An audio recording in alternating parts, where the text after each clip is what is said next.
Camilla a été applaudie par plusieurs personnes pour son mandat de 13 ans en tant que présidente d'un organisme de bienfaisance dédié aux personnes aux prises avec le cancer et à leurs familles.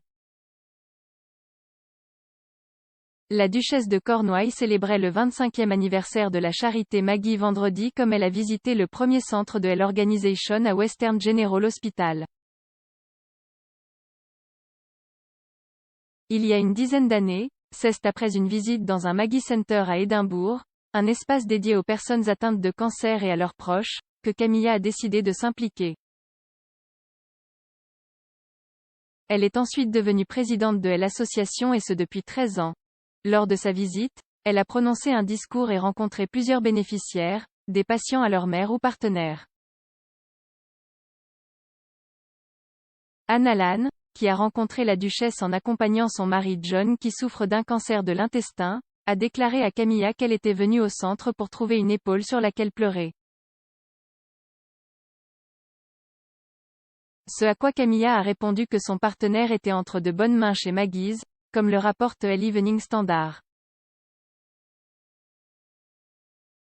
Sur Twitter, Donna, connue sous le nom de @roundtheclock, a déclaré qu'elle était également en contact avec la duchesse de Cornouailles et qu'elle la trouvait merveilleuse. Ma fille et moi avons eu le privilège de rencontrer la duchesse dans un centre Maggie. Ils ont été la plus grande aide pour nous lors de la lutte contre mon cancer du sein, en particulier pour ma jeune fille, a-t-elle tweeté. Lisa Stephenson, qui est une utilisatrice du centre, a déclaré que Camilla semblait très passionnée par le travail accompli par Health Organisation. Vous pouvez voir qu'elle est très passionnée par Maggie's, par la différence que cela fait, les gens sur ce parcours contre le cancer, sa chaleur et sa compréhension du rôle joué par Maggie étaient très évidentes, a déclaré Madame Stephenson à l'Evening Standard.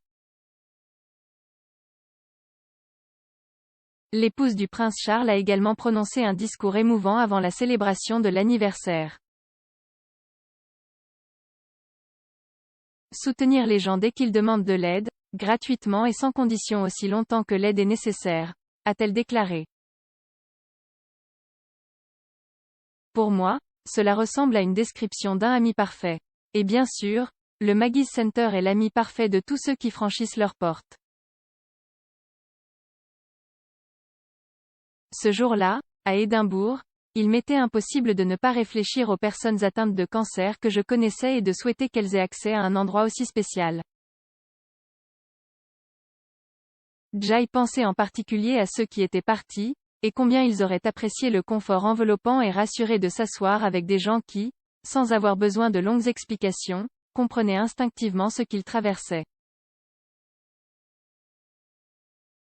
Merci, Maggie, et merci à vous tous pour tout ce que vous avez fait au cours des 25 dernières années. Maintenant, continuons et assurons-nous d'avoir un Maggie's Center dans chaque grande ville du Royaume-Uni au cours du prochain quart de siècle.